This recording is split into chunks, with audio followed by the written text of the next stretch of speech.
Sunday evening. It's really appreciated. I think everyone probably has other places where they should be with family, with friends, and I really appreciate you taking time to come out. I also obviously appreciate the support that each of you has offered me and the confidence you have that we can do something different with politics, that we can gather in a new generation, revitalize a generations of people who are growing more and more cynical about politics because it all seems to be about voting against rather than voting for.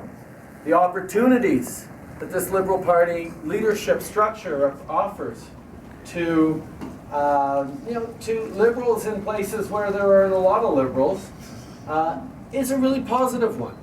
Because the message we're putting out is, you know what, we're aware the Liberal Party has distanced itself from Canadians over the past years. And we haven't necessarily made the best choices over the past years. And we've continually been more focused on ourselves and our maneuvering and our fighting for little positions within dwindling organizations, rather than turning out and engaging with the kinds of people that we should be drawing on to strengthen this party. And the message we're putting out is that we need Canadians' help. The Liberal Party needs non-Liberals so that we can make sure to get it right. That's what this supporter class is all about. It's about saying to people who might perhaps one day conceivably think of maybe voting for the Liberal Party one day, because that's good enough for us, especially in Calgary, to help us pick the next leader.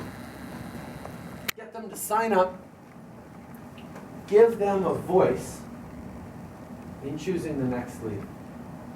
And obviously, it's a start, because if we can get them to feel connected to the Liberal Party, because we've offered them something for free, something big, something obviously very important to us, they feel connected in a way that all too often people no longer feel connected to politics. Because we are going to need all of us to work together in the coming years. The challenges we're facing, the issues that are coming back at us, are going to require more than simple band-aids or little sound bites to answer complex questions. It's going to require a range of voices and solutions that are as broad as the country itself. And we are the only party able to do that.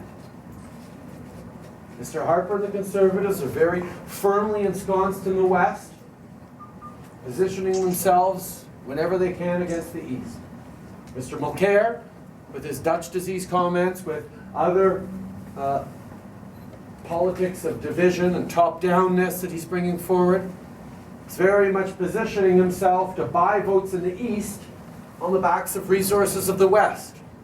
But the Liberal Party needs to once again be a non-ideological, pragmatic, value-based party that draws in voices, and concerns, and solutions from every corner of the country.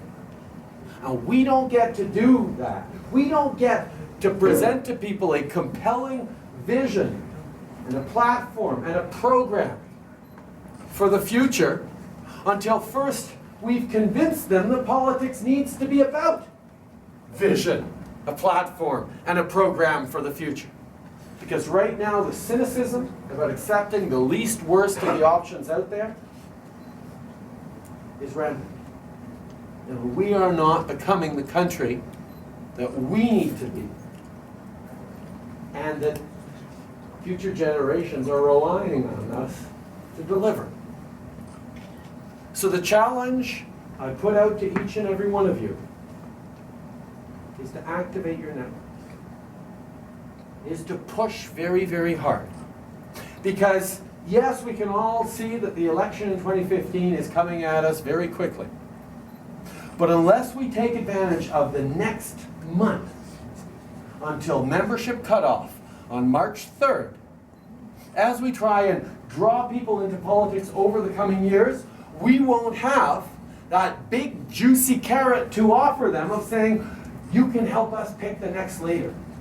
And we will be able to talk about picking the local candidates, we'll be able to talk to them about shaping policy, but right now is the moment where we have the best set as organizers.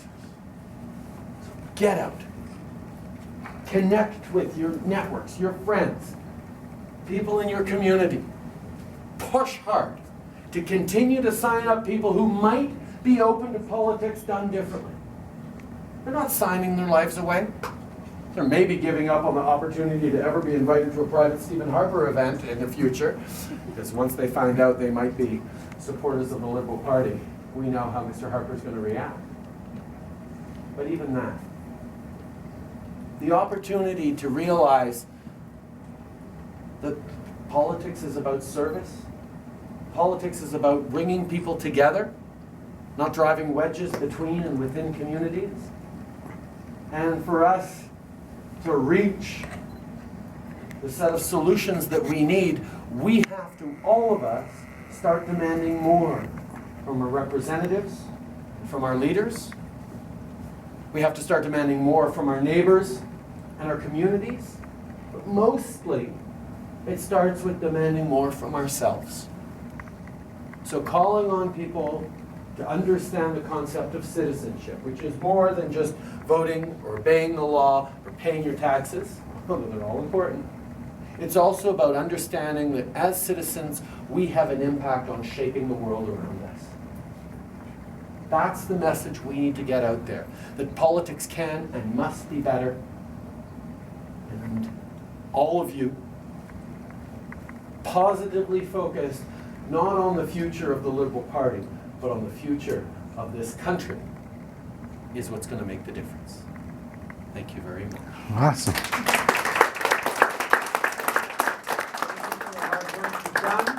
Thank you for the hard work you're going to do over the coming weeks and months, and all together over the coming years. I'd also like to thank, obviously, Daryl and all the great organizers and volunteers who've been working on this for a long time. And we've got a great, fun time ahead of us, because everywhere around the country, there's a positive response, and it's not about me. It's about the idea that politics can be meaningful and connected once again. That's what we have to emphasize. Yes. Okay. Awesome. Awesome. Merci. Thanks so much.